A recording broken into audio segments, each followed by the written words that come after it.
Pada zaman dahulu di negeri Indrapura, hiduplah seorang saudagar bernama Ratna Kasihan dengan istrinya.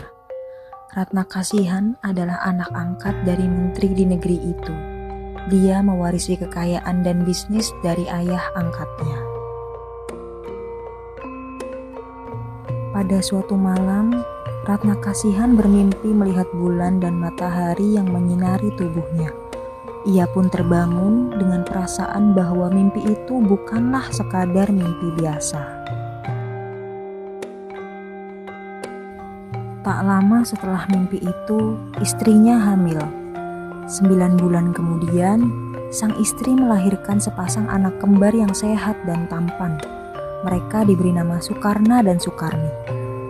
Kedua anak itu tumbuh sehat dan cerdas.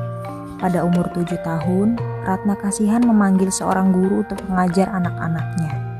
Karena Sukarna dan Sukarni sangat rajin dalam pembelajaran mereka, sang guru menghadiahkan seekor burung ajaib kepada mereka. Tanpa mereka ketahui, burung ini memiliki tuah besar, yaitu barang siapa memakan kepalanya akan menjadi raja, dan yang memakan hatinya akan menjadi menteri bijaksana. Tuah burung itu memancing niat jahat seorang biar peri. Saat Ratna berlayar, biar peri meminta istri Ratna memasak burung tersebut.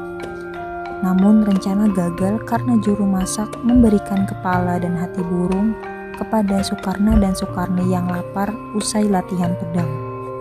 Marah, biar peri mencoba membunuh mereka. Namun gagal karena rencananya ketahuan oleh pengasuh setia keluarga Ratna. Ia pun menyuruh Sukarna dan Sukarni kabur sejauh mungkin. Maka kaburlah mereka ke hutan, sedangkan biar peri merana akibat kegagalannya. Dalam pelarian, kedua saudara itu terpisah. Sukarna terpilih oleh Gajah Sakti menjadi raja, sedangkan Sukarni yang ditinggal sendirian bertemu nenek Kebayan ketika mencari sang kakak. Dengan nama samaran, Sukarni memperkenalkan diri sebagai Serangga Bayu dan memutuskan untuk hidup bersama nenek Kebayan sebagai cucu angkat. Beberapa tahun pun berlalu. Sukarni yang masih menyamar sebagai Serangga Bayu kini sudah dewasa dan ingin mencari seorang istri.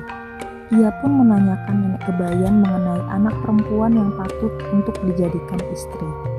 Nenek Kebayan menyebut putri bungsu, anak Perdana Menteri yang elok parasnya dan bijaksana, tetapi enggan dinikahkan.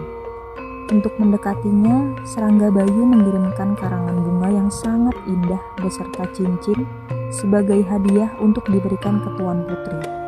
Putri bungsu merasa tersanjung dan merasa bahwa Serangga Bayu adalah pemuda yang pernah hadir dalam mimpinya.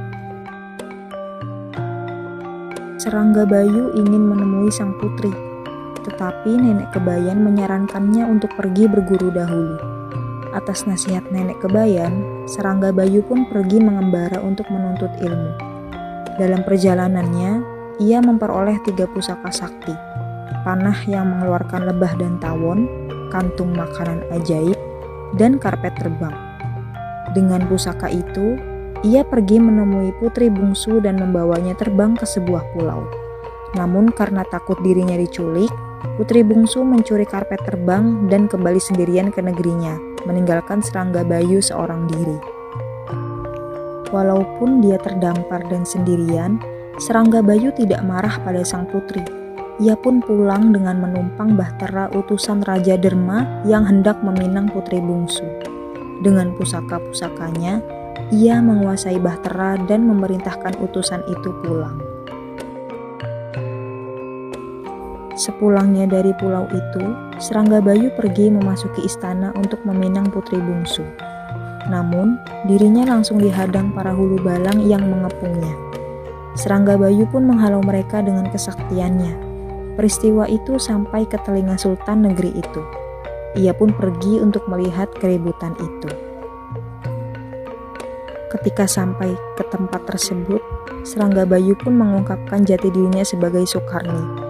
Keributan tadi kini berubah menjadi pertemuan haru, karena akhirnya Sukarna bertemu kembali dengan Sukarni. Mereka pun berpelukan dan melepas rindu dengan tangis haru.